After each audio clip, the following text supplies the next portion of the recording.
Hi, I'm Kevin Eikenberry, and I'm here to help you reach your potential as a leader and a human being.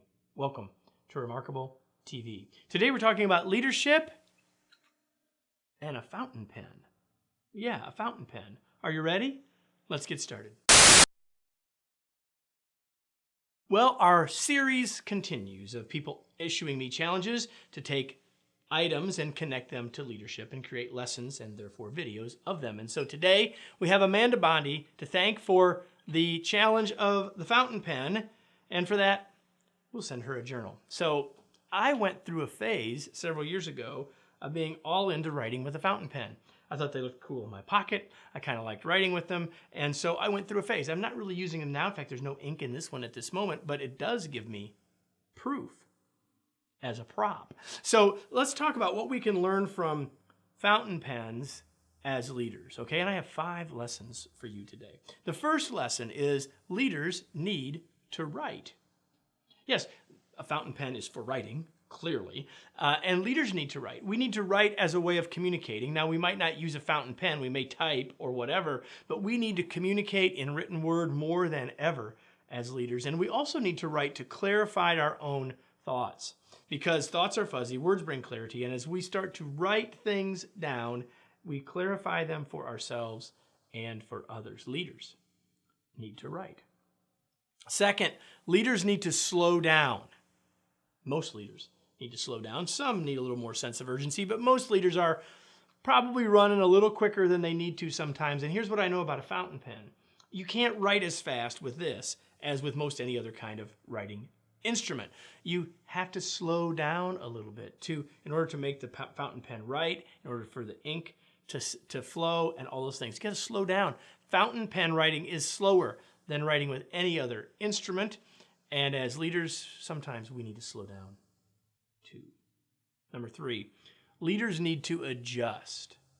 Not every situation is the same for us as leaders. We need to do things a little different from one situation to the next. And here's the thing. We have to adjust the way we hold and the way we grip and the way we write with the fountain pen. We need to do that to change our approach and to change how much pressure we use, because that changes the result that we get.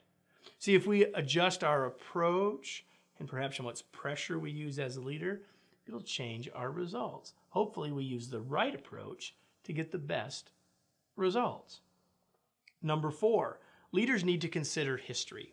Now, I know this isn't about the pen exactly, but I know that this pen is sort of a modern day fountain pen with the ink right inside here like this. It's empty, like I said. But you know, in fountain pens historically were used, and you dipped them in the ink, which would made it even slower. But the other thing is, if you really understand how fountain pens work and you begin to appreciate the history of the fountain pen, you have a new perspective on the tool. And for us as leaders, we need to consider history, whether that history is a couple hundred years or a couple of weeks, to think back on what we've learned from what's happened so that we can use that for the next time. Leaders must consider history. And lastly, leaders need to try new things.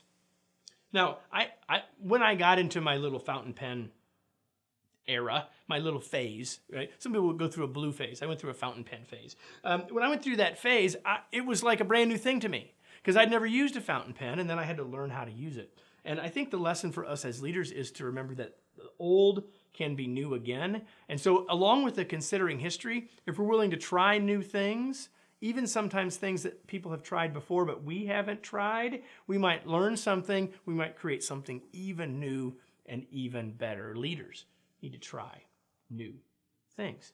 If you've never tried a fountain pen, I encourage you to do that.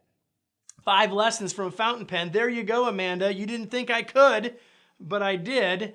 Let me close with today's tweet. Fountain pens can leave a different mark depending on how they are used. Leaders can leave a different legacy depending on the choices they make. Each Monday morning, we release what we call Unleashing Your Remarkable Potential. It's our weekly newsletter. It's filled with ideas and insights. It even has something fun each week. It's available for you for free. So why haven't you already subscribed? Trust me, if you liked this episode, or if you've listened to watched any other episodes of Remarkable TV, you'll love the newsletter, Unleashing Your Remarkable Potential. The information is right here. Take advantage of it. We'll see you there next week, and we'll see you right back here for another episode of Remarkable TV.